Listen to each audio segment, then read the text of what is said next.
This is the regular meeting of the Mobile City Council, Tuesday, May 22nd. Please stand for our invocation led by Dr. Robin Sims, Senior Pastor, Dauphin Way United Methodist Church, and remain standing for the Pledge of Allegiance. Let us pray. Lord of us all, we give you thanks for this good day and for all of the opportunities it already has afforded us to enjoy life. We're grateful this day for our city and for all of those who work to make it good and to make it better. We thank you for those citizens who sacrifice, for those public workers who give of themselves for our well-being. And we thank you for these who've been elected to lead us and for this council. We pray now that you will lead us and lead this council as they exercise the authority that they've been given temporarily. We pray that they may know that they are stewards of the public good, and we pray that you will guide them, that they will be able to make good decisions. Give them grace for those times when issues are complicated or hard. And Lord, we pray that all of this would be for your glory and for the good of your people. This we pray in your name. Amen. I pledge allegiance to the flag of the United States of America and to the republic for which it stands, one nation, under God, indivisible, with liberty and justice for all.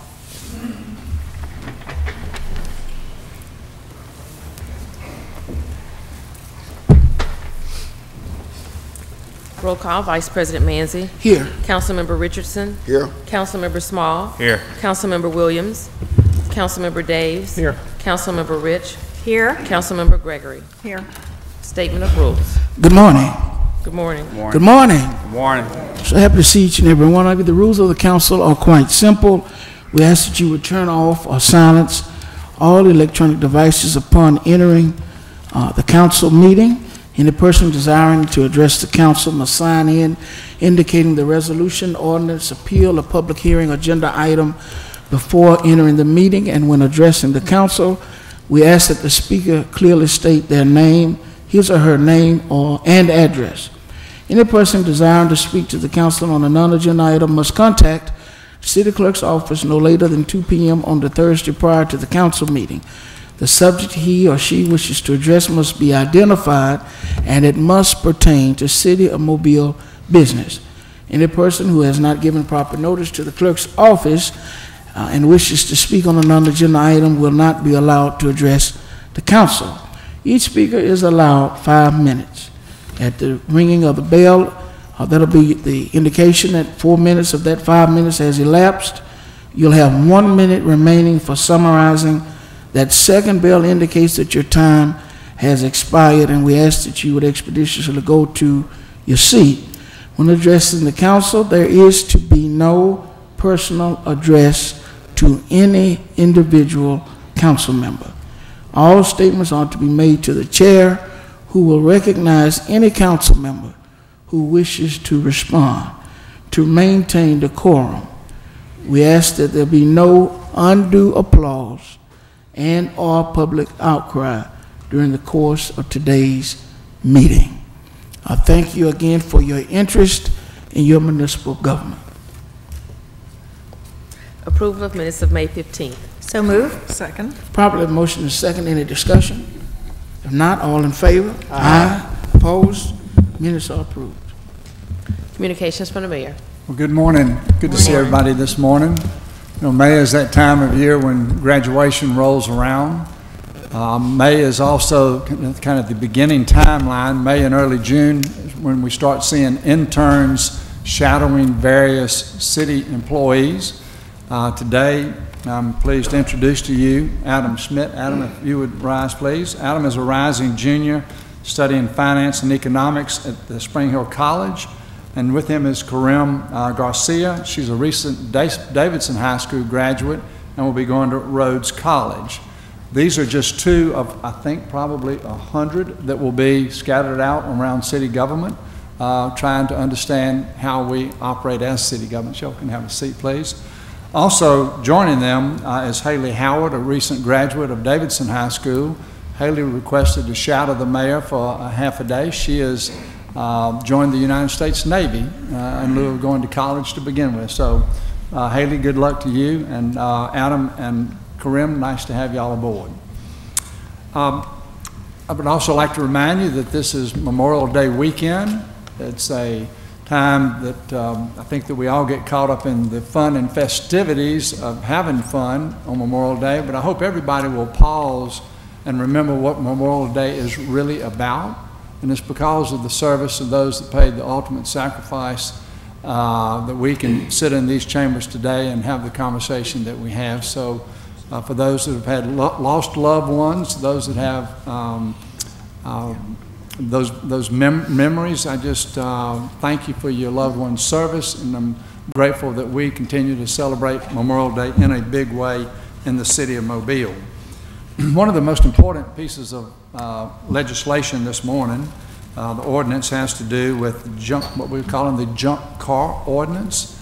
In 2017, we had 800 complaints come into 311 talking about junk cars abandoned in front yards.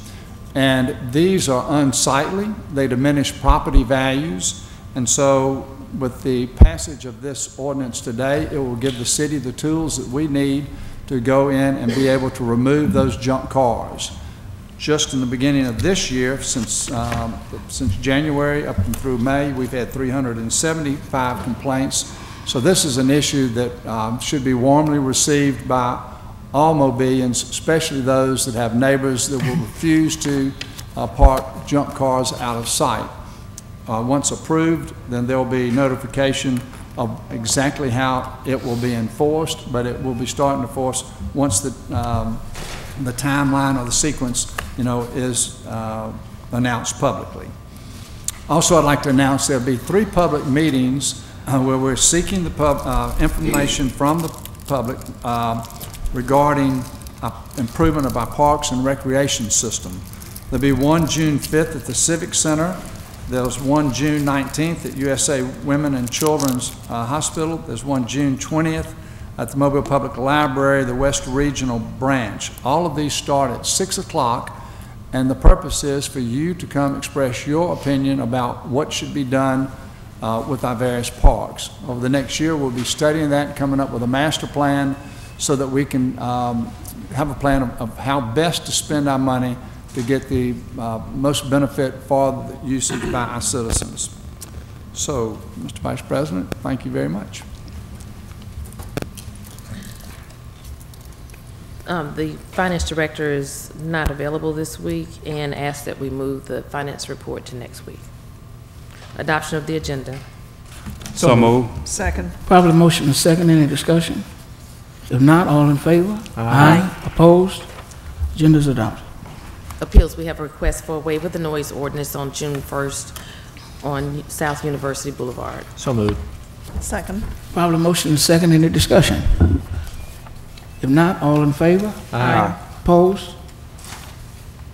Public hearings today is a public hearing to rezone property at the south side of Kuhlman Road, 375 feet east of US Highway 90 West from R1 to B1. Is there anyone here that would like to offer any commentary relative to this particular public hearing? If not, the public hearing is closed. Presentation of petitions and other communications to the council. Yes, sir. Heather Weeks. Joe Keffer.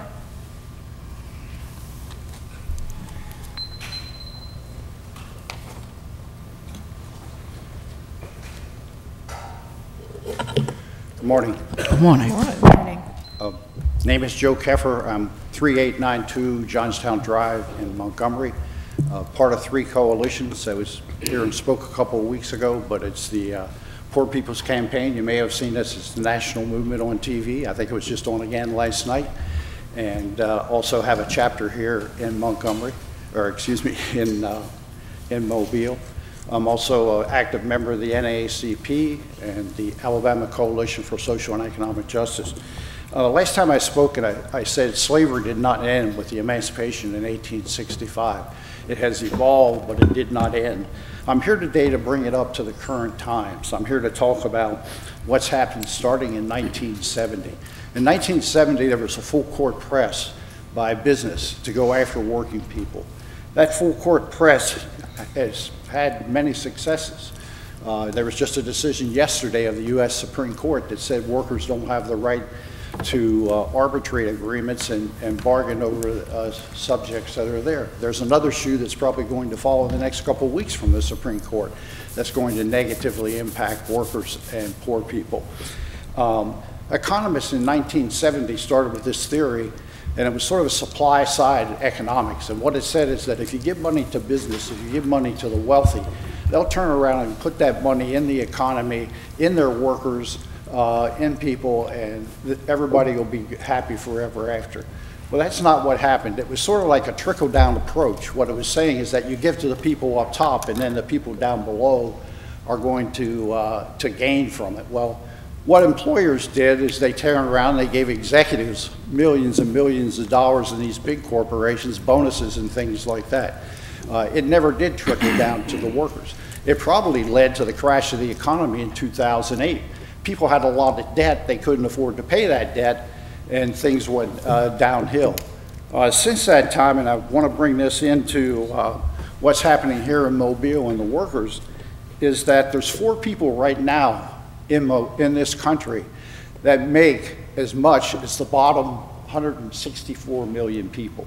4 people at the top make as much as the bottom 164 million.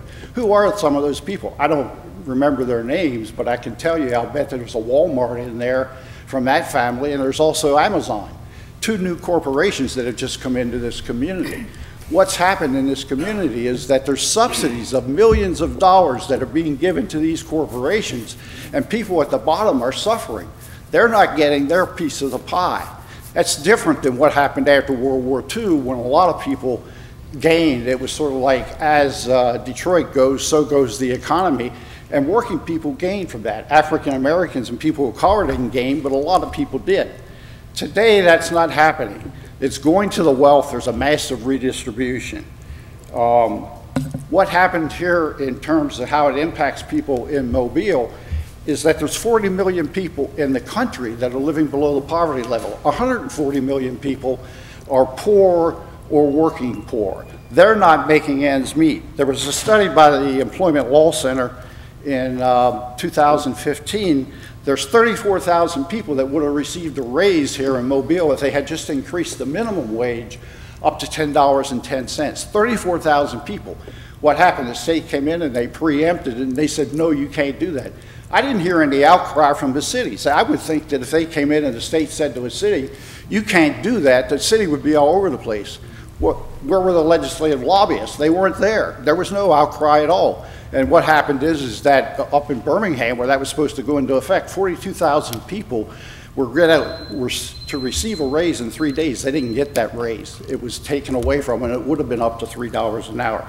Let's get really down to the people here that work in the city of Mobile and how it impacts on them. The money is not going to people of color that are in the different departments in this city. It went to the police department, $5,000 bonuses, 2.5% for every 5 years.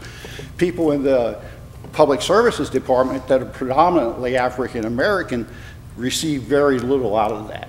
What else is happening? I think there's a fear and intimidation that's going on. It goes on in subtle ways, and that's the continuance and the evolution of slavery, is that it was based on fear and intimidation, and I think that same type of thing is happening now. It may have been discontinued, but you had the box here in the city where people were put, employees were put in the box if they were unsatisfactory in some way or another. The box was supposed to be a training thing, but it wasn't. It was something that tried to embarrass people and make them subservient to what was going on. So there have been a lot of things like that. There have been temporary workers that are out there. There have been contracting out. There have been all kinds of things that have gone to try to keep employees down. I'll be finished in about 15 seconds. Mr. Kelly, your time has expired. 15 seconds? Your time has expired. 15 seconds? Your time has expired. Thank you. Okay, thank you. Madam City, yes, sir, Mr. Richardson. Yes, I would like to just make one comment regarding what Mr. Keffer had to say. Last week he came, he talked about the Emancipation Proclamation. He's back this week and he raised the issue of the Emancipation Proclamation. Let me just say, it was my namesake, Frederick Douglass, who met with Abraham Lincoln and asked him to issue the Emancipation Proclamation freeing the slaves in the South because they had supported the Union. They provided the support for the Union camp, for the Southern campaign. Abraham Lincoln agreed. It was on December 31st, 1862, that Abraham Lincoln issued the Emancipation Proclamation.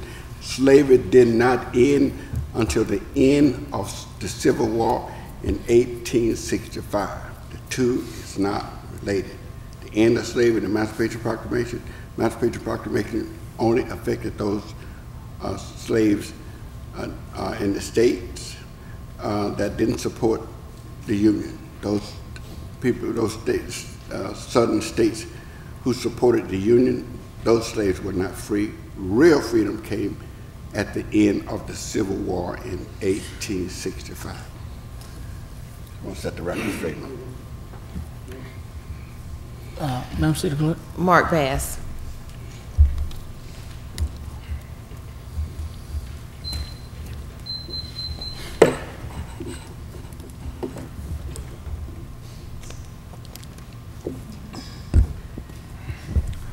Good morning. Good morning. My name is Mark Bass. My address is 505 Dr. Martin Luther King Jr. Avenue, Mobile, Alabama, 36603.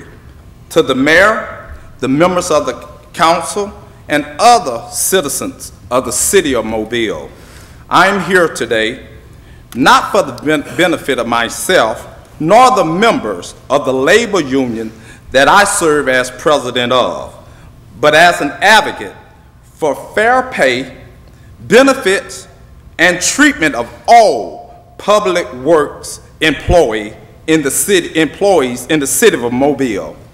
I do not come here against the members of the police and fire department that have already received their bonuses and raises, as reported in the media.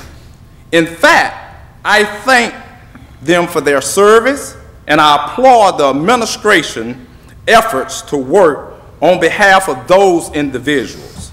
However, I am dismayed that the workers that are responsible for the maintenance and the day-to-day upkeep of our city has been excluded from such deserving reward. As president of the International Longshoremen's Association, Local 1410 dock workers, the treatment of public works employees is important to me and my organization, being that we joined the effort in the 70s to address the very issue of this same very similar issue that we're here speaking of today. As a member of one of the most powerful commerce controlling industries of the world, I must make this council and its administration aware of our pledge allegiance to the public works employees and their families with regards to them receiving fair pay, benefits, treatments, and bringing them and them being able to sustain their dignity and integrity on their jobs and in their communities. I must note the economic development that has taken place over the last 10 years in our great city and surrounding areas. The citizens of Mobile has welcomed ThyssenKrupp, Carnival Cruise Line, Walmart Distribution, Amazon, Airbus, and many other revenue-generating entities that has produced a growing workforce and generated a need for increased amenities for the citizens of this city. These corporations has been given substantial tax breaks in exchange for decent paying jobs for the citizens of this area. That should include our public works employees. Just as Mayor Stimpson met with me and other union leaders, I'm encouraging you, the mayor, the members of this council, to meet with the elected leader, Wesley Young, to discuss matters concerning the well-being, welfare, fair treatment of public works employees.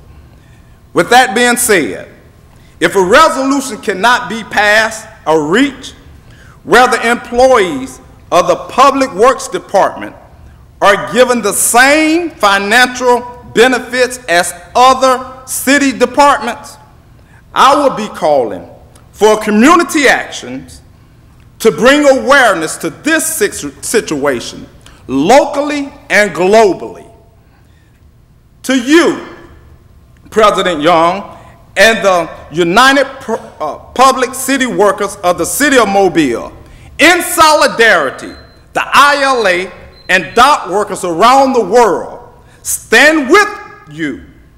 Our message is, an injury to one is an injury to all. Thank you. Thank you, Mr. Bass. Madam City Clerk? John Burke. John Burke is coming regarding ordinance 52010. Car ordinance. Yes, sir. I'm here to let somebody know that Can we have your name and address, please? John Burke, And your address? 1775 Pake Avenue, Yes, sir. 36605.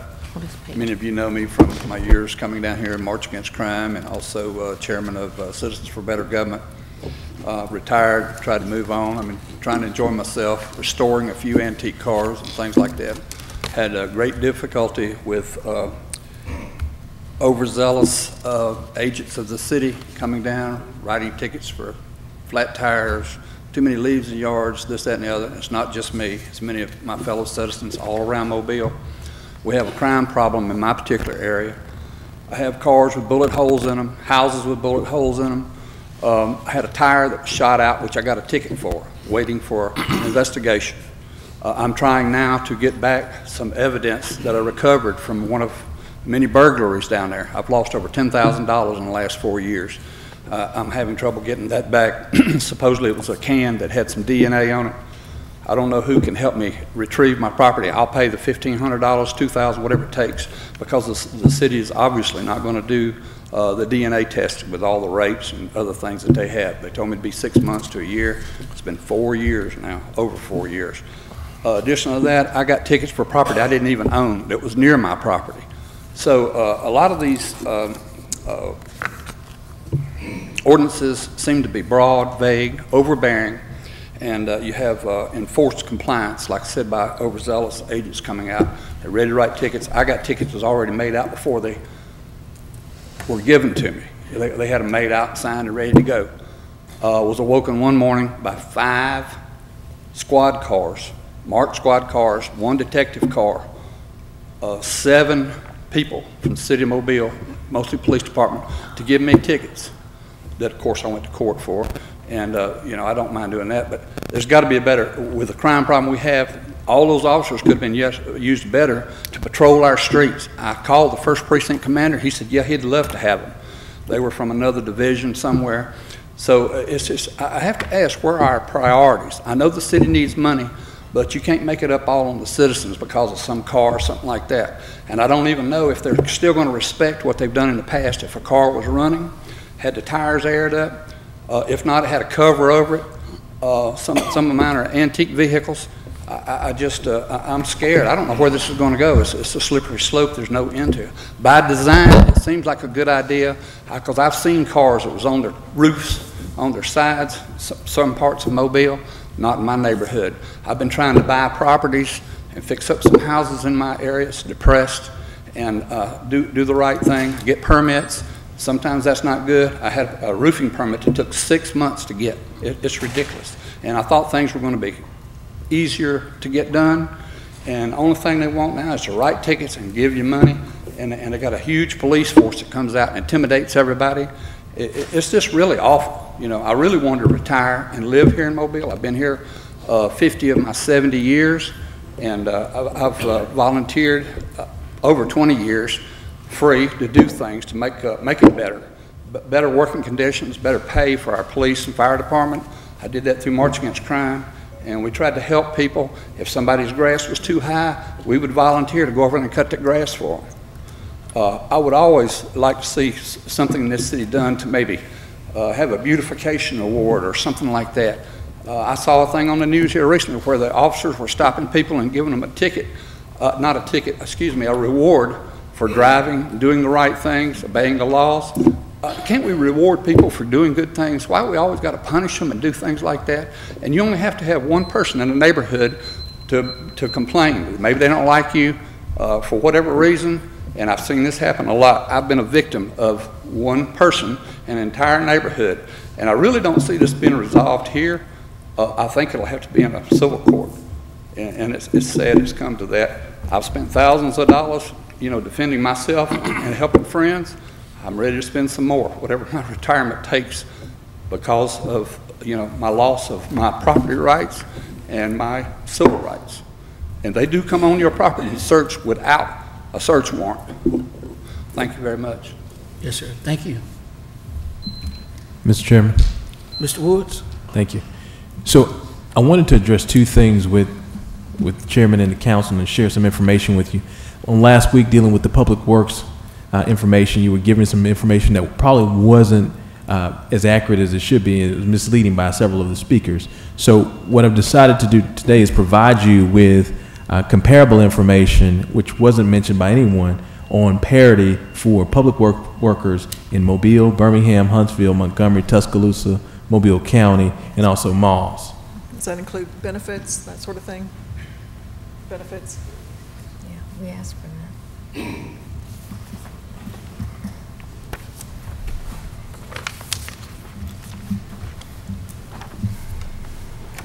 For the record, Mr. Chairman, I think that if Mr. Woods would be willing to hit some of the highlights so that the folks in attendance and listening could hear it. Easily. Thank so you. What I would do is... Do you mind coming to the podium? Sure. No, I don't mind doing that at all. Thank you.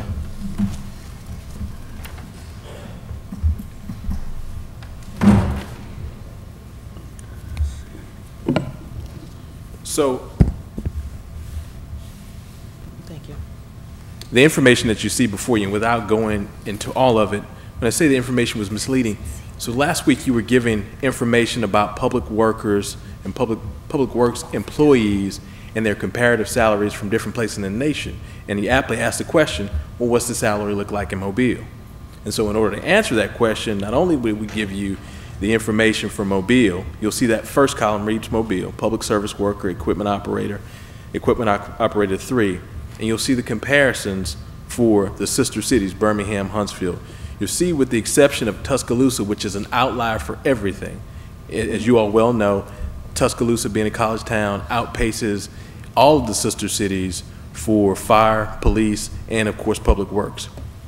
But if you look at, as Mr. Williams mentioned, the highlights, you'll see that Mobile, for public service worker 1, you have $11.90. If you jump over to Montgomery, you'll see $11.23 an hour.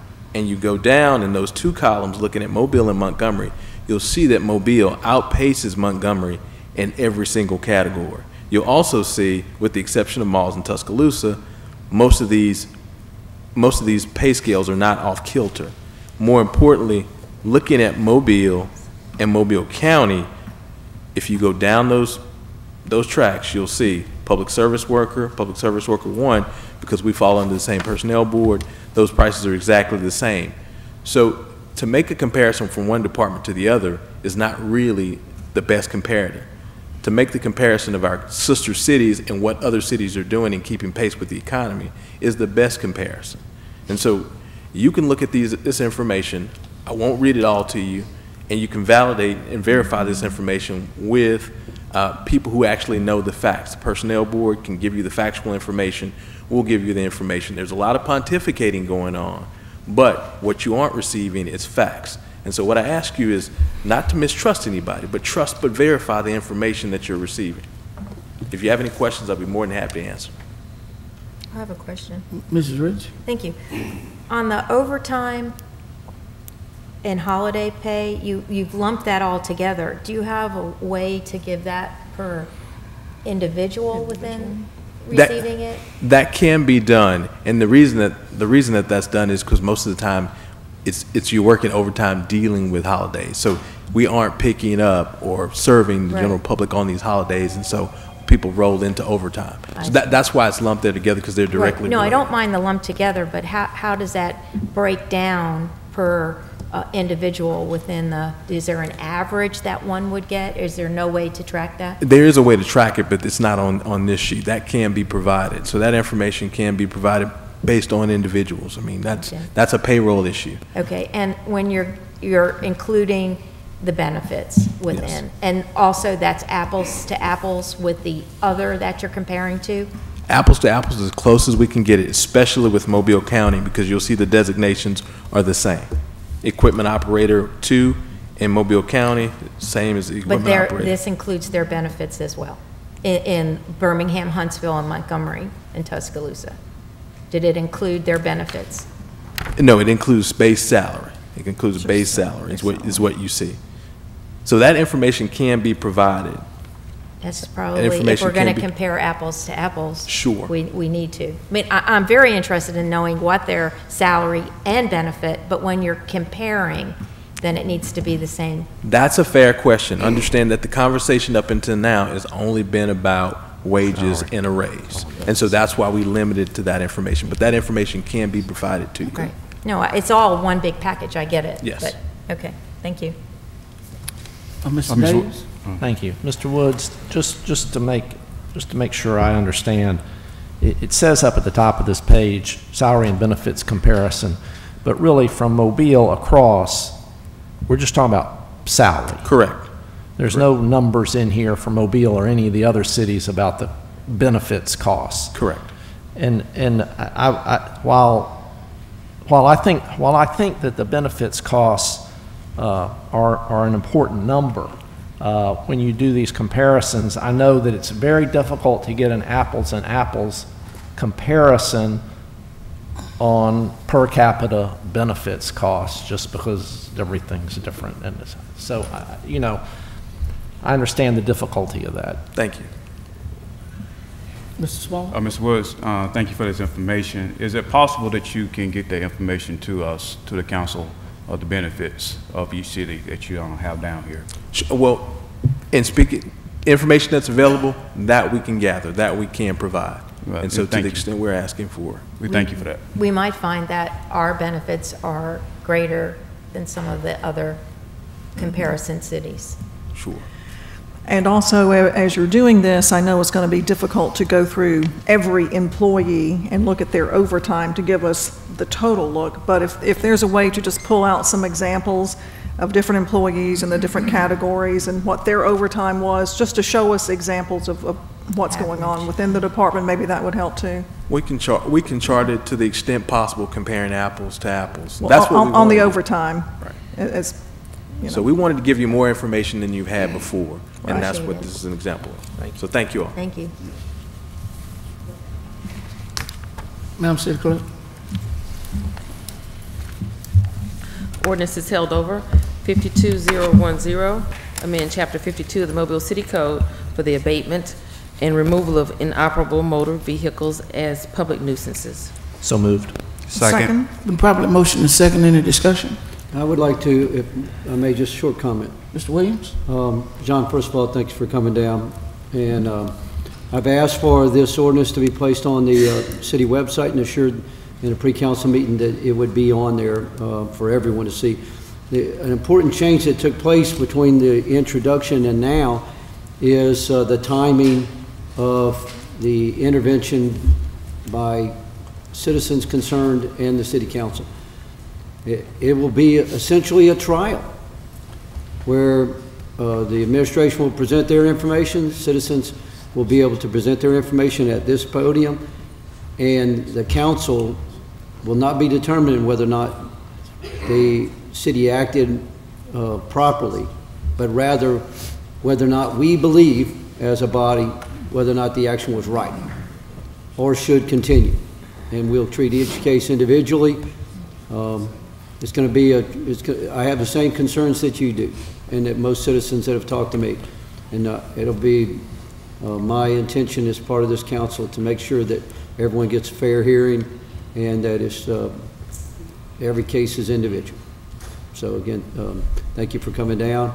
And I think the council feels that way. I know they do, majority, because we made the changes during the committee meeting. Thank you. Any further discussion? Yes. Mr. Daves, then Mr. Small, and Mr. Richardson. Move to substitute. I move to substitute the revised version. Second. Proper motion and second that we would substitute the ordinance that's on the agenda with the revised ordinance brought before the council recently. All in favor? Any discussion? This is what I was referring to as the revised one will be on the website today, front page. Thank you. Any further discussion? If not, all in favor? Yes. Yes. This is just on the revised. This is just All we're doing, we're going to come back to the main thing once we revise. Okay. It doesn't matter. Okay. All in favor of substitution? Aye. Aye. All in opposition? Okay, so now we've substituted the original ordinance with the revised ordinance. Now we're back to that particular ordinance. Is there any discussion? Yeah. Is there a motion, rather? Yeah, we have. No motion. It's already, we've already got the motion on the Discussion? table. Yeah, Yes. discussion. Mrs. Ritz? Oh, thank you, but there were others that you had pointed to I'm unless gonna they're start not. with you, Mrs. Well, that's Ritz. fine. Thank you so much. I appreciate it. The Public Safety Committee met to discuss this and look at how the council will play a role for citizens to come down and be heard. They have to get their concerns in writing to the administration, to the department that will issue this warning that mentions about 30 days, the vehicle not moving. And so therefore, if you have ways to take care of it, you should do it within those 30 days, and then the ticket would collapse on that second review. The city, for the first time, will actually be have the authority to tow the vehicle if it is stays for 30 days. The thing that's very good as far as my office is concerned, because I do get phone calls about this, is the fact that it does devalue the surrounding property values. People who are looking for homes, people who are trying to make improvements, and then have to have this in their, either next to them or in their subdivision. And so I'd like to thank Representative Adeline Clark, because this is state enabling, and of course the administration who worked closely with Beth Marietta Lyons to draft the language and to get it to the council so that we are now giving the authority to have this be enforced in our community. I know that when there were rules about how long you could put your garbage can out front, how long you could put your trash out front, there was a lot of pushback in neighborhoods and from individuals. But you know, if we didn't have that on the books today, what would we look like? And so I feel that this is something that's in the public's best interest. And again, the person that does get the ticket has a recourse, and they are not going to court. There's no cost to them to come down and appeal to council, and I like that aspect of it. So again, the council will be the one to make the decision if the ticket proceeds. And so that's something that's very public and gives that person that opportunity, either the owner of the property or the owner of the vehicle, who will both receive the ticket initially, if that can all be tracked. So again, I thank everybody who worked to bring this up to the council's level. And I know since we all voted for the substitute, that's a pretty good sign that we're ready to move forward with this. And I thank the council for also agreeing. Mr. Small? Thank you, Vice President Manzi. I'd like to piggyback behind Councilwoman Rich by thanking Representative Clark and also the administration for working on this ordinance.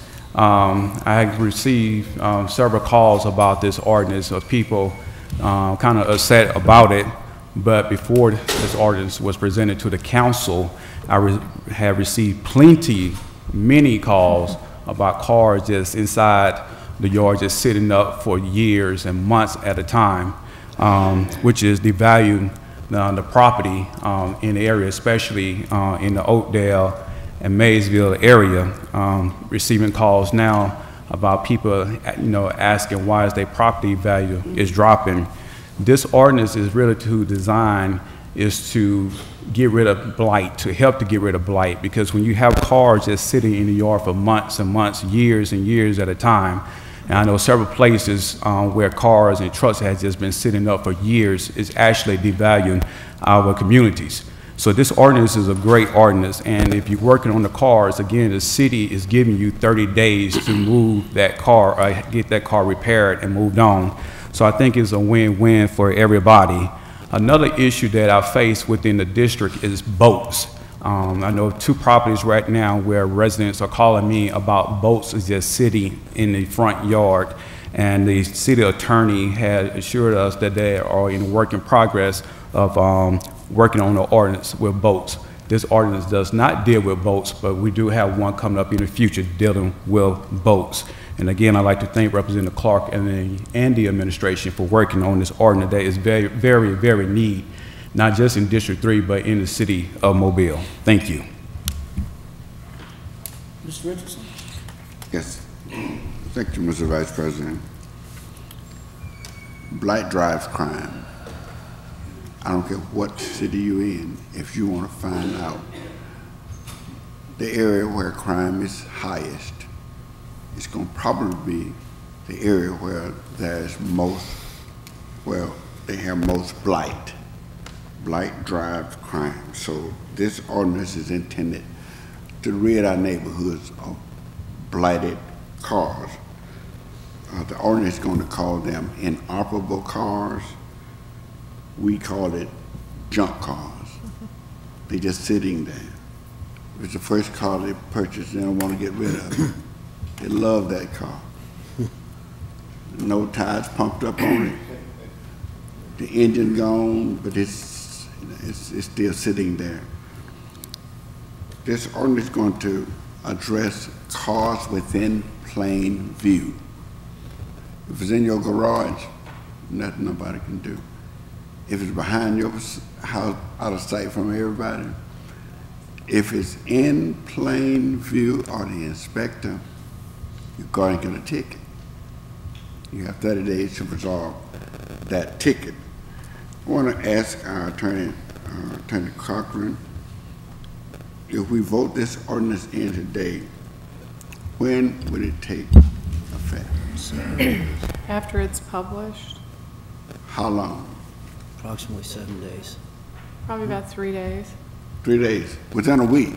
Yeah. Within a week, after today, within a week, then the law will be in effect, and it'll be up to you to start moving those cars. It's 30 days after this law take effect, and there are places in this city that will buy inoperable cars. They'll pay you for the car. I'm joining Councilman Williams. I'm asking the mayor to put this ordinance on the city's website, and I'm asking Marion to put it on the council's Facebook page. I'm asking each council member to put it in our newsletter. I'm going to be sending letters, especially to the residents living in 36617 and 07, where we have the majority of these type vehicles, because I would hate for someone to get a high fine for an inoperable car and they said, I didn't know. I want to make sure you know, so I'm going to take some action to make sure you know. But whether you know or not, ignorance of the law has nothing to do with them carrying out the law. Today, we're probably going to pass this, and a week from today, it's going to be the law.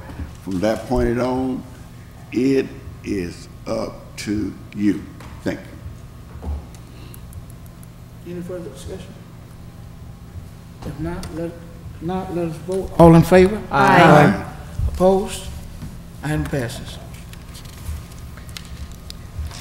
Ordinance 64012, rezone property at the north side of Moffett Road, Service Road, 790 feet west of Gash Lane from R1 to B1 to allow the construction of a single-story office building. So moved. Second. Properly motion and second. Any discussion? If not, all in favor? Aye. Opposed? Item passes. CIP resolutions held over 21285, authorized contract with Infrastructure Management Services for 2018 citywide pavement inspection and evaluation of all roadways. So moved. Second. Properly motion and second. Any discussion? Yes. Mrs. Rich? Thank you. I'm taking an approach with this that I know that we need to document which roads need to be resurfaced, to keep a good list of which ones we have resurfaced, what conditions the roads are in.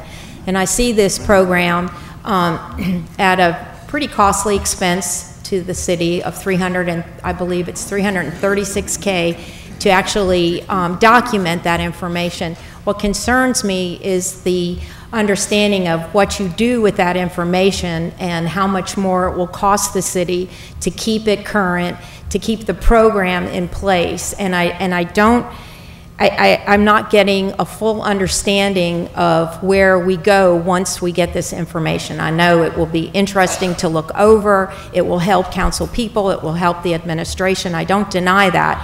It's just that it's a software program at the end of the day, and how do you keep it current? And if the administration has something more that they can enlighten me with at this point, I'd be interested in knowing. But at this time, I see that as a big cost at the end of the program. Mr. Daves? Thank you, Mr. Vice President. I would like to say that I support this measure. We are spending millions of dollars on repairing infrastructure in this city every year. We used to spend nothing. Now we spend millions of dollars every year. And a part of that money, millions of dollars, goes to repairing, resurfacing, rebuilding our streets. And I certainly hope that the CIP program that's been in place for some time will continue indefinitely. And over time, what we hope to do is to eat away at these street problems we have. They're different from district to district, from neighborhood to neighborhood. But if we're ever to go about repairing our streets in a methodical, cost-effective way, we have got to have a study like this that looks at all of our streets, not just what's on top of them, but what's below them, so that we have a way to go forward to prioritize within the districts, within the city, within the neighborhoods, how we go about fixing these streets. So, you know, no one likes spending money on studies. I don't like it any more than anybody else, but I think this is a very valuable study to help us not only in the next year or two, but going forward, recognize what we need to do to repair our streets and give us some way to prioritize those repairs, and also give us some data to use when talking to our constituents about which streets we put ahead of other streets. Thank you, Mr. Vice President. Mr. Chairman. Mr. Williams? Thank you very much. You know, one of the things I was most shocked about when I came into office years ago was the lack of a plan. And we've come a long way to accounting for when something was done. At least we have that. We know that it was done 5 years ago, 3 years ago. We know who did it, how much it cost. And this is one of the things that Ms. Hudson and Ms. Ludgood in the county have helped a great deal with. That is helping us to put surfaces on streets. But despite all of the money that's been spent and the roads that have been repaved and striped, and how good they look now, Ms. Daves made a good point. We don't know what's underneath. And so what we end up having is reoccurring dips and cracks and cave-ins. This is going to help us to avoid some of those. It is also going to take away the as the Mayor Bloomberg used to say in New York, take the politics out of the potholes. It won't take it all out. There's still going to be discretion by the mayor and administration and the council. But it is going to give us an absolutely solid base in which we make decisions and defend those decisions so that as we go forward in eliminating this backlog, we have something sound to base it all on. So I applaud the efforts. I'm ready for it to be done and for us to continue. Thank you. Any further discussion? Vice President, Mr. Small? I would like to say I am going to vote for this, but I would like to state for the record, that the #1 worst street in the city of Mobile is Baltimore Street. And I'm pledging to make sure that is done as soon as possible. Thank you. Does it take an assessment for that, right, on CJ? #1. Mr. Vice President, Mr. Mayor? I'd amen that. Well, I think there's some residents that drive down Michigan Avenue, Texas Street, Sage Avenue. Sage Avenue, who probably could argue at that point, but we have a lot of streets in our city that are in decrepit condition. This study hopefully will give us some of the background information that's necessary to aid us in making informed decisions. I want to state for the record, and I want this to be captured, if the clerk's office don't mind. I understand that Infrastructure Management Services will provide with us a product that will evaluate all roadways in District 2. No information that Infrastructure Management Services will provide to me is going to usurp the information that I receive from the citizens in my district. It doesn't matter what this report comes back to say. After getting the feedback from the citizens in my district, that feedback will trump any report that this company might present to us. Now, I'm willing to accept it in the manner in which it's being presented, which is an aid to help us identify the priorities. But I'm going to take my marching orders from the citizens who sent me to represent them at all times as it relates to roadway resurfacing. So as an aid or supplement to the information provided to me by the citizens of District 2, I am totally embracing this concept, but I'm not going to go down a road where we're going to unilaterally accept what this company presents to us as the official roadmap as to what gets resurfaced and when what gets resurfaced. That barometer belongs to the citizens that I represent, and I want to make certain that that's understood before I vote for it so that we won't run into any encumbrances down the road. Any further discussion? Yes, sir. Mr. Richardson? Mr. Vice President, I have some serious issues with this agenda item. It's another study. It's another study. When we passed the ordinance pertaining to the CIP, it said that $3 million will go to each council district to be spent on capital projects, not to study the districts, to be spent on capital projects. I have voted to study the parks, and I had a park that didn't have the first bench in it, not one. That's just like when I'm going to go study food and I'm hungry. Go buy me some food. You see what I'm saying? So I'm studying parks. I don't even have one bench in the Trinity Gardens Park. I finally got a bench, but some things I don't need to study. If I have a list of all the streets in District 1 that needs resurfacing, why would I need to pay somebody to study the streets in the District 1? That money could really go toward resurfacing the streets. We done studied the buildings, we done studied the parks, now we're going to study the streets. What else we going to study? I'm just going to say, it is against my will to vote on this. But it's been weighing on my heart with what other council members saying to me about how important this is. I'm making a declaration. I'm not voting on no more studies. This is it for studies. I want action. Put something on the agenda that would bring a product to District 1. All this, so when we find out what we're going to do, if we find out that every street is sinking, what are we going to do?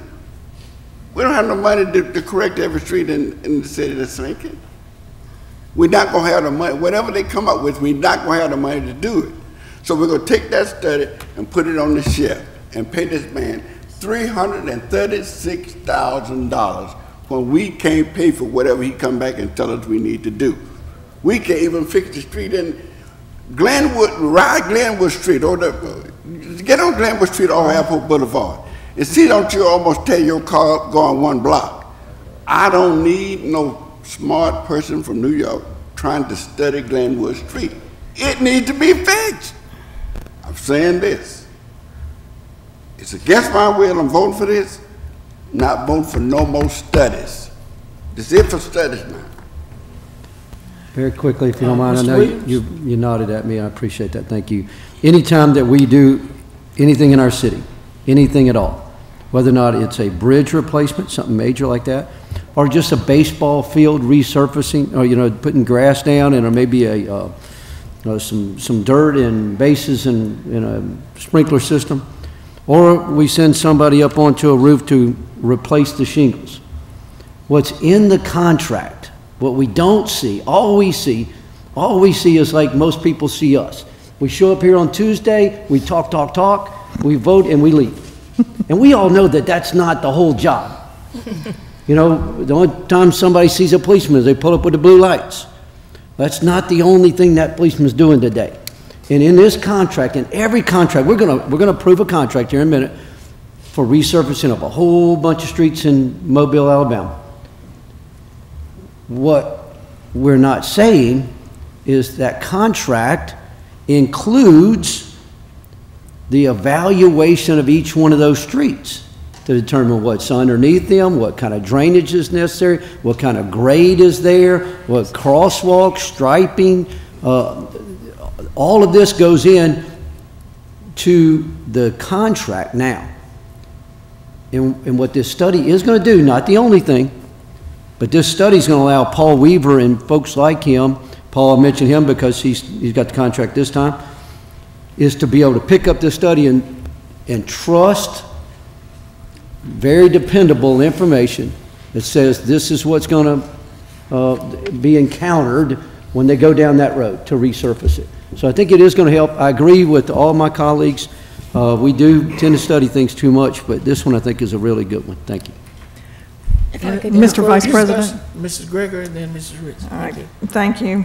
Since everybody else is weighing in on this, I figured may as well take my turn as well. In talking about the assessment, you know, before we had this assessment that we will certainly have coming up, Nick Amberger started keeping, he's our city engineer, he started keeping a better mapping system so that we could keep up with which streets we are resurfacing and when, as well as a cost estimate for each of these streets. A huge map in his office that we all had to go look at and map out and try to plan. Before Nick and his map, the council members each had to figure it out on their own, talking with engineers and trying to decide which streets should be resurfaced. I had a priority system that I used when I decided which streets should be resurfaced, which included driving the streets and doing a ranking system. I mean, that's not very professional. So what this assessment will do will give us all of that information so that we know the last time that street was resurfaced, the condition, what's underneath it, and the amount of traffic that's on that street. Any driving on that street and trying to prioritize it by me or even Nick, our engineer, is not going to be in that kind of detail, and I think that will help us. This first assessment will give us a baseline, and then we can go from there. I think it's very important that we have this so that as we move forward and make these decisions about millions and millions of dollars of resurfacing, we know that we're resurfacing the right streets and that we're not doing it just because somebody wants a prettier blacktop in front of their house. We have to do it based on information that is proper for this city so that we spend the money in the right way. And that's what this will do for us. Mrs. Ritz and then Thank Mr. you. Ritz. Thank you. As I mentioned earlier, the Management Services LLC, who is Infrastructure Management Services, the company which will do this initial documentation and do the mapping and all the stuff to begin with, is important information.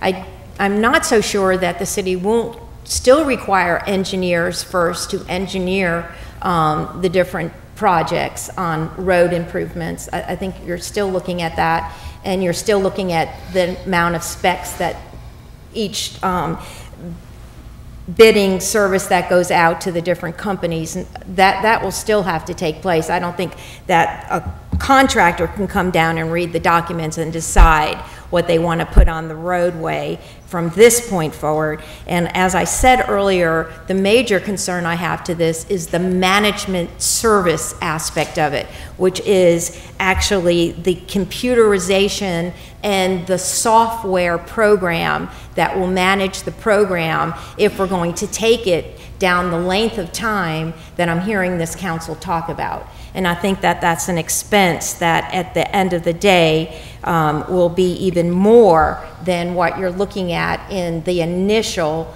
program to start the project. I think this is just the beginning, and I think that the council needs to know all pieces, parts on what they're looking at and what they're creating. I checked with the county. They have many more roads than we do, because that's really the only reason that initially the county existed was for roads and bridges, and they do not use a management service. They have the technicians in-house that rate and work with the people that will get the contracts to either build the roads or to repair and construct them up to better standards. And, you know, I understand studying things and planning. I get all that, but there is a big caveat to that, to this particular type of program that we're beginning. Thank you. Well, Mr. Mayor, let me get Mr. Richardson to come right to you. Yes, sir. I just want to say that the city's budget is about $321 million. Only $21 million of those dollars coming to the council to be used in our districts. Get the money out of the $300 million. Why you raising the $21 million? If you want to study out the $300 million, study it. But the little money that's coming to me, I don't want to be taking money out for no study. We got $300 other million to use. You got your hand over in mine now. So I'm saying, if you want to take the money out of the $300 million to study whatever you want to study, study it. But to come back to try to raid the little money I have, I'm saying no. Mr. Mayor? Yes, just a matter of correction of the lane miles in Mobile County, which includes the city. So if you take all the asphalt and the lane mileage, 70% of it is inside the city limits, and only 30% is in the county.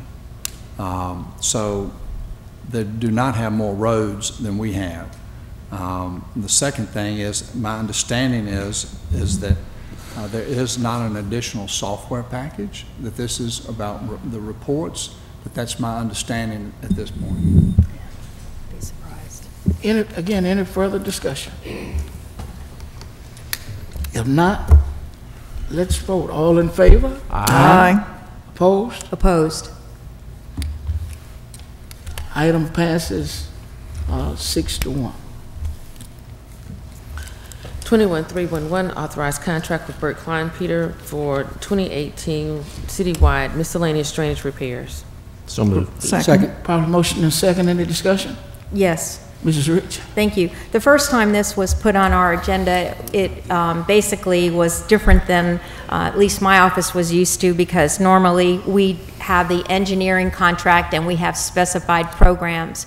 But since we've dialogued about this, we have been given specific programs, but it's my understanding that this $127,000 that is going towards the engineering aspect might not do all of the different ones that have been noticed that need to be done. So it is a bit of a leap and a little bit out of order not to see the exact program that the engineering will do, but my office is willing to support this initiative on behalf of the administration's initiative. Any further discussion? Not all in favor? Aye. Opposed? Item passes. Resolutions held over. 21-328, authorized contract with S&O Enterprises for security and fire alarm monitoring various City of Mobile facilities. So moved. Second. Properly motion and second. Any discussion? If not, all in favor? Aye. Opposed? Item passes. 21-329, authorized professional services contract with Pyrotechnico Fireworks for July 4th fireworks show. So moved. Second. Properly motion and second. Any discussion? Yes. Mrs. Rich. Thank you. I know that normally we take this up right before 4th of July, so I'm glad to see it on here. It was actually last week was the first read, so I had an opportunity to really give this some great thought. Of course, I'm all about America's birthday and celebrating and having fireworks, but I've always been an advocate for seeing if we could have outside resources, and I do think that's always possible, and I know that it takes the administration finding out who might be interested in wanting to market and also help pay for the fireworks. A lot of cities work with the private sector to get this cost absorbed instead of coming directly out of the Treasury. But I know that Shoe Station did it one year, and I think they did a fine job, but I don't see them initiating, or the administration. I don't know, but I just think this is a real opportunity to partner because it's really outside of what the city needs to do, but it's a good thing, so it's hard to be opposed to it. It's just that it really should take an outside source to help us party on the 4th of July, that's all. Thanks. Yes, Mr. Daves? Thank you, Mr. Vice President. I think my position is a little bit different on this. While I certainly, if private money was available to help, I certainly wouldn't oppose it. But the 4th of July is our birthday. It's our birthday as a united peoples in this country. And I think it's entirely appropriate that government pay for a celebration of our birthday. Thank you, Mr. Vice President. Any further discussion? If not, all in favor? Aye. Opposed? Item passes. 31-330, authorize the mayor to apply, accept, and receive funding from the DHS staffing for adequate fire and emergency response grant. So moved. Second. Probably motion and second. Any discussion? If not, all in favor? Aye. Opposed? Item passes. 37-331, approve the application of Darrell Edwards and Dana Marie Jolly Edwards doing business as Angel Wings Lift Service for a certificate of public convenience and necessity to operate a shuttle service. So moved. Probably motion and second. Any discussion? If not, all in favor? Aye. Opposed? Item passes. Ordinance is being introduced for the first time, 64013. By council rules, this ordinance will live for 1 week. CIP resolutions being introduced, 21-333 through 21-335. Motion to suspend the rules for immediate consideration of resolution 21-335, 333, and 334 will live for 1 week by council rules. Second. Properly motion and second. Any discussion?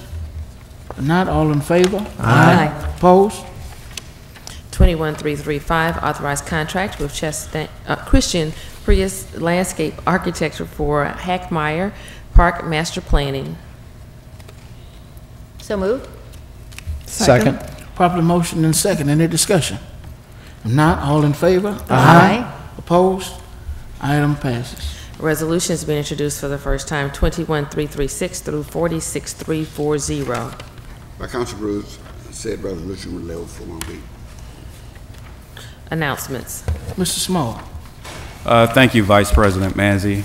The Mayor, Stimpson, and myself, we had an opportunity on Saturday morning to go out and bring greetings at the Arlington Park. This past Saturday, we had the Crate Murder Trail ride, and it was postponed from a couple months ago until this past Saturday because of weather. But it was a great event. Many people had got a chance to ride along the western shore of Mobile Bay to see the beauty of Mobile Bay, and also ride through the Brooklyn Aeroplex. Again, we'd like to thank Mobile United for helping to put on this event because this was the 5th year that they had the Crepe Myrtle Trail ride. Also, on tomorrow, I will have the opportunity to be the speaker at Pillins Middle School. They are having an advancement ceremony. The 8th graders going to the 9th grader. They don't call it graduation, they call it advancement. But on tomorrow morning, I will have the privilege to be the guest speaker at the advancement ceremony tomorrow at 8:30 a.m. at the Pillins Middle School. I'm looking forward to being there in the morning. Also, on Monday, June the 4th, at 6 o'clock p.m., I will be hosting, along with the Mobile Fire Department and the Mobile Police Department, a job fair. We are inviting all citizens, not just in District 3, but all citizens to come out and learn more about open positions in the fire department and the police department, and take the first step to jump-starting your career. Again, this will be held at the Revelation Baptist Church, 1711 Taylor Lane, at 6 o'clock p.m. on Monday, June the 4th, 2018. Again, inviting all citizens that are interested in joining the Mobile or the Mobile Police Department or the Mobile Fire Department. Again, this will be on Monday, June the 4th at 6 o'clock p.m. at the Revelation Baptist Church. Thank you. Mr. Williams? Mrs. Gregory? Thank you, Mr. Vice President.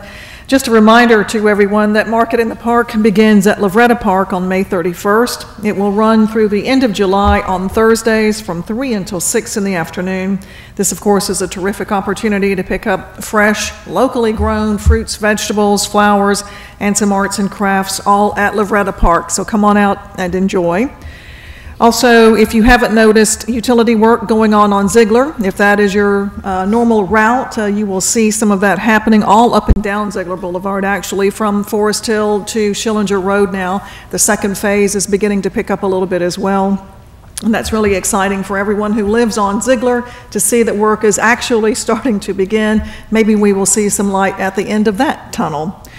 I want to thank the members of the Mobile Fire Rescue Department Union for the work that they are doing over in the district, cutting some of the grass, right-of-ways, the roundabout, and also their plans to help make some improvements out at Langen Park. I'm really pleased that the union members have taken on these tasks, and just want to thank them again and look forward to working with them on future projects. But a big thank you and shout out to those union members for agreeing to take on some projects within our city that really need to be done. You'll probably see them out painting and power washing very soon at Langen Park. And also for those who play tennis out at Copeland Cox, the new cabanas that we talked about last week are in the works, so very soon you will see all of those shade structures installed, which will make all of the tournaments that we have this summer a lot more bearable for our guests who come from out of town. It's very, very hot, as we all know, and playing tennis, sitting out in the hot sun, is not something that you want to do when you come for a tennis tournament, I can assure you. So that's it from District 7. Thank you so much, Mr. Vice President. Mrs. Rich? Thank you very much.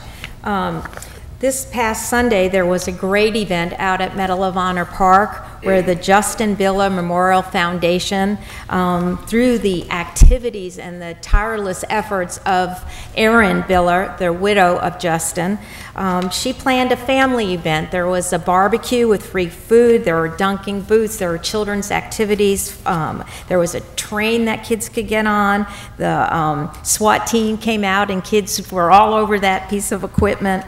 And this is something as a way for her to thank the community, even though within her tragedy, she has really turned this around and she is on a mission. And if you haven't met her, please take the time to meet her and to hopefully offer your support to her mission. And this is to create a means, which her husband was very much into this, and she's doing it in his honor and in his memory, to allow citizens and first responders, police in general, but to grow towards each other and to understand each other. And this is truly a wonderful thing for our community. And she's also reaching out nationwide with other spouses that have lost their loved one due to an incident while on duty. So she's really working towards making a difference with her tragedy. And for that, I thank her, and I do hope the community, which during the funeral, everybody was so focused on sending support and remembrance and being there to understand and to be so appreciative of our police. But this is a way to do it on a basis that doesn't require a tragedy. And so for those efforts, I really want to thank her, and I'm so pleased that she had it first at Medal of Honor Park, but there are lots of parks and she plans to keep going, and I hope that the community embraces this initiative. So I just wanted to give her that great shout out. And it was very well attended for the first time, and I know it will continue to grow. I was very interested in hearing the mayor mention about the input for citizen parks, and if there is a flyer on these dates that we could get into our e-newsletters, that would be really good. So I would look forward to initiating that and making sure that the community is at the table when we're talking about the use of our parks. Thank you very much. Mr. Davis. Thank you, Mr. Vice President. Last week, I, along with other councilors, had the opportunity to attend the Public Safety Memorial Service in Public Safety Memorial Park. And one of the new things we have in Public Safety Memorial Park is a monument dedicated to the memory of Mobile County public safety officers who have died in the line of service. This was a project which was initiated by District Attorney Ashley Rich. She got a lot of private support for that. Sometime, I guess about a year ago, she approached me about putting it in Public Safety Memorial Park, and I was delighted she selected that park for that monument. It's a very attractive monument, has a couple of benches where people can sit and reflect, but it was a great event, and I urge all of our citizens to go by Public Safety Memorial Park on the Government Street side and look at that memorial. Also had the opportunity to attend the Public Safety Recognition Dinner that same evening and to listen to the citations as they were read of the services that these public safety officers have performed. It's just absolutely incredible what they go through every single day, not only to keep our city safe, but to help our citizens who are in need of that help. So again, a great evening. And finally, I'd just like to piggyback on Mayor Stimson's reminder that this weekend, Monday, is Memorial Day. It's an opportunity for us all to remember those men and women who have made the ultimate sacrifice to give us the liberties we enjoy today. And I hope we'll all take some time with our families over the weekend to remember them. Thank you, Mr. Vice President. Mr. Richardson. Thank you, Vice President. I would like to thank all of those citizens up Moffett Road in District 1 who came out last Thursday to the community meeting. The meeting was held at the Forest Hill Elementary School. It was well attended. I had representatives, I had the fire chief and the recruiter in the house, and the recruiter was trying to recruit new fire personnel. They have vacancies, and they want good people, and he made a grand appeal for people to put in to become firefighters. And then I had the manager of the Walmart distribution center there. They start off paying over $15 per hour. They need workers. So I asked her, she said she had been in foreign countries setting up Walmarts. She came here from Los Angeles. She's worked for 30 years for Walmart. She's been everywhere. And I asked her, I said, have you ever been invited to come inside of a community by an elected official on your journey, with Walmart? She said, no. This is the first time that anyone had asked me to come inside of a community to talk about Walmart. She was very happy at being able to come inside of a community to talk about Walmart. I had the director of the Mobile County Personnel Board there, and I asked her, is there a record of the director of the Mobile County Personnel Board coming inside of the community talking about jobs? She said, no. This is the first invitation we have had. I said, you will have one for all of my meetings. And then I had a representative from Ulster. All of these people coming to talk about jobs, jobs, jobs, jobs. I was a little dismayed. I didn't have any young people who were able to access those jobs. You know, once you mail a letter to every household in that community, tell them exactly who is coming, that they're going to be offering jobs. And people, if they don't come out, it's nothing I can do. You know, when they come to me, say, what you going to do about jobs? All I can say is, I can't fill your application out, brother or sister. You've got to come out and fill the application out. Best I can do is get the people, bring the people. You don't have to go downtown. Just come out to your own community and meet the people that's going to offer you a job. But it was a great meeting. It was hopefully the citizens that were there will go back and tell those people in need of a job how to apply. But my joy came on Sunday. Let me say I graduated from I graduated the 12th grade from the Conecuh County Training School in Evergreen, Alabama. Conecuh County had 4 high schools. I couldn't attend any of them.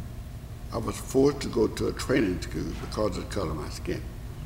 I'm not bellyaching about that because that didn't slow me down. Not one bit. But the principal of the only high school in Conecuh County invited me back Sunday to address the graduating class. That was big. It was not a training school. I went back to the high school to speak to the graduate, and I had a friend of mine with me, the Honorable Vice President, LaVon Charles Manzi, introduced me, and what a time. I'm saying that anybody who does not believe that we are making progress in this nation, they need to talk to me, because it's a sign that we have made tremendous progress. As a nation, as a state, as a community, we have made great progress. Thank you. Thank you, Mr. Richardson, and I can attest he did an awesome job on Sunday with some very inspiring words for the graduates of the 2018 class there at Hillcrest High School. Glad to have been there. To citizens in District 2, hopefully next week I'll announce a series of 3 meetings, something a little different from our normal format, where we will meet, discuss the various issues impacting our districts, our communities rather, and then continue to formulate a plan to attack the issues that you bring to my attention. So hopefully I'll have that information to announce to you on next week. On the 4th weekend of this month, and also on Saturday, June the 2nd, I'm partnering with our CDBG department and our MLK Redevelopment Corporation for a Paint the Bottom campaign, where we will go in and assist low-income individuals, elderly individuals in the bottom community of District 2 by painting their houses. There are 15 homes that have been selected. We have those 15, and I will be putting on my overalls, rolling up my sleeves, and I will be the Picasso of painting in the bottom community. I'm looking forward to impacting positively that community with this initiative. It's a great idea, and I hope that it's one that can be replicated across not only District 2, but across the city. I had an opportunity, along with Councilman Richardson, to be a delegate at the Alabama League of Municipalities Convention. It commenced today. It started on Saturday. A lot of very important and weighty issues discussed at this year's convention. Serve on 2 committees, and we'll be going to Little Rock, Arkansas on next month as a member of the National League of Cities Board of Directors for my first Board of Directors meeting. Governor Ivey addressed our association over the period of our meeting. Just a lot happening in municipal government, but what I was so impressed with, of the 400 and some odd cities, towns, hamlets in the state of Alabama, the city of Mobile, the name Mobile, was ringing throughout the entire convention. You know, sometimes we get bogged down in what's wrong and what isn't right, and we take such a pessimistic, the glass is half empty vantage point, and it takes you getting away from your circumstance for you to realize that you really have it a whole lot better than a whole lot of other people. The city of Mobile is on the move. We have problems, just like any other municipality, but they are not problems that by working together and with God's grace we cannot address. And so I was impressed with our representation at the league's meeting, and next year we will be hosting that convention here in the city of Mobile, and they are excited. I think of all the 5 places they go, they enjoy coming here the most because we have the most to offer. We have 13 continuous blocks of entertainment in District 2. Montgomery might have a block and a half. You walk 30 or 40 minutes, you run out. Besides Mellow Mushroom, a couple of places to eat, it's a sleeping hamlet compared to the city of Mobile. And I just want to put that out there. Birmingham, I could say the same thing. They're catching up, but we already have it here in the city of Mobile, and they are excited about coming here, and we are excited about having them here. And I'm grateful to have had the opportunity to represent, along with Councilman Richardson, this very fine municipality. I want to thank Dr. Sims, pastor of the Dauphin Way United Methodist Church, one of the most prominent churches in the district, for being here today, for his service to our community, for offering such a timely prayer, and for all that your church does by way of outreach in our district. Thank you so much for not only coming and praying, but also staying. That doesn't happen often. You have endured the length of this meeting, and I salute you for your patience and your interest. Any other announcements? Yes. Mr. Small and Mr. Richardson. I just want to announce the CIP having a committee meeting at 1:00 p.m. to discuss the next 5 years. Thank you. Yes, sir. Mr. Richardson? Yeah, I would just, so I won't have to make the same report next week. I want to say ditto to what you had to say about the convention. I just want to add that Pritchett, Chickasaw, Saraland, Satsuma, Daphne, Foley, Loxley, all had far more representatives than the city of Mobile. This is the regional city had 2 delegates. All of them. I think every council member in Saraland was there, every one of them. So I'm saying, but now mind you, next week the reporter's want to know where do we slept, where do we eat. They're not going to ask them nothing. They're running behind us. Just mark my word, they'll be up here next week. So where did y'all stay? What did y'all eat? We had less representation up there than any other city that I know of. We had some names that I never heard of. Had 4 or 5 people there. City of Mobile 2. I'm closing. Well, we might have been small in number, but they knew we were in the house. They knew we were there. They knew we were there. Any further announcements? Properly motion to second. Any discussion? No. If not, all in favor? Aye. Meeting is adjourned.